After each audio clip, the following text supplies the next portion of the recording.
Hello everyone, Randy Harrington here. I want to talk to you about an incident that happened at the 400 that involved our recorder and why we changed from using a regular black box into using a natural log.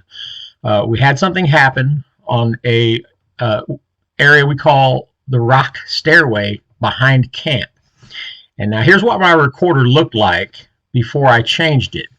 It's just a parabolic mic, with a 9-volt power source plugged into a recorder. And every recording that I ever have on any of my videos was from this setup right here. So it's a really good setup. But I didn't always have the natural logs. We actually just had a black box that was a small toolbox that I bought from a hardware store and hollowed out one hole and put the parabolic in there and the recorder. And I had the handles painted black, so the whole thing was a flat black. And then we'd throw some brush on it or rocks, but it was never really well hidden. So we had an incident happen at the 400 a short time after we had started going there. Now here's an overview of the base camp, the lower base camp area that we stay at. Now this is without the trees, so you can get a layout of the land. It's pretty hilly, lots of ridges and hollers, and we're down in the flats right there in the center. So here it is with all the trees in it. So see how thick the coverage is there. Even though when you saw it without the trees there, you can easily tell where the rises in the land was, the hollers and the ridges. But anyways, so let's go back to the ones without the trees in the picture so that we can describe what's going on there. All right, you can see where the base camp is located right there in the center in the lower flats. Now, there's a rock stairway that's behind the creek to the north there. And you can see up there where the upper camp is, there's the trail that we come down to, the mud flats to the west. Well, anyways, the rock stairway is where this incident happened. In relation to the base camp there, we were there one night and we had a lot of rock manipulation in the creek. You could hear it. There was rock clacking and things going on. So the next day, Shane goes over there. Well, and here it is with the cover again, but you can see the creek that runs along the north side of the base camp there in that location. So heard a lot of noise, a lot of rock clacking, a lot of rock manipulation, and Shane went over there the next morning to look around, and he saw, here's a view of the creek on the back side. Now, there were rocks. You could see big rocks turned over, laying up on their sides. A big rock had slid down to the edge of the creek that wasn't there before. A lot of things like that. You can see to the right of that picture is the stairway that we're talking about. And to the left there is this little, almost like a ridge wall above the creek. The only impression Shane found was something that came down across the top of that shelf there, coming over to the creek where all these rock manipulations were. So it's clearly a shelf that something slid down the hill, come and walked across this area, and all the rocks that you see turned over in the creek to the right of this area seemed to be the entrance and possibly the exit, but maybe just the entrance.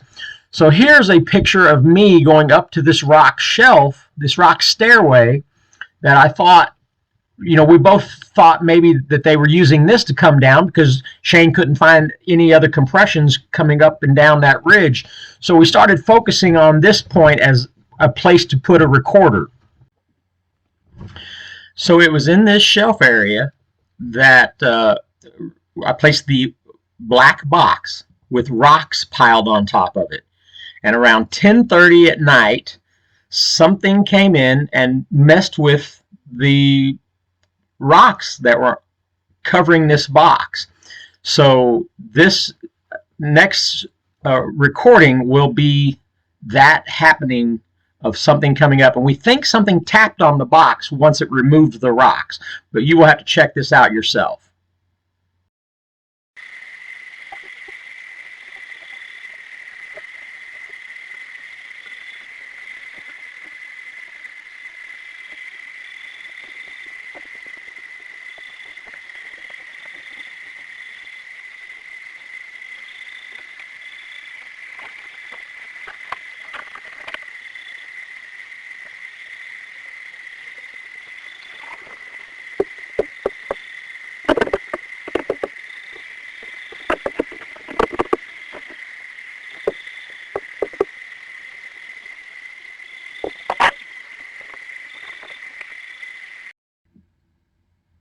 So that's when we determined that possibly they were much more intelligent than we thought in locating things like recorders.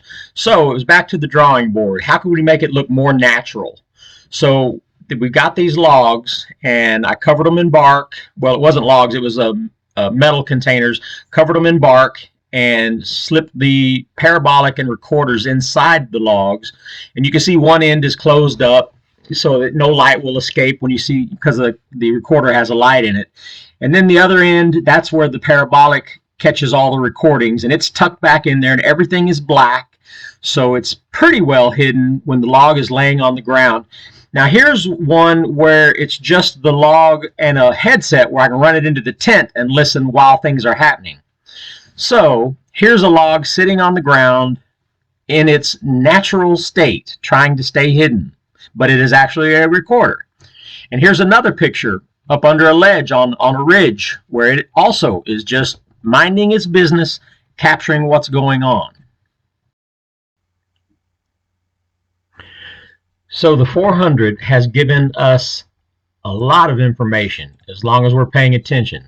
So Shane and I will continue to keep working, listening to audio, putting out different techniques and baits and tracking and camping in different locations on the property, see what happens. And of course, we're working with the documentary crew for the last couple of years, and that's ongoing. So hopefully we'll have something like for that in the future for you guys to enjoy.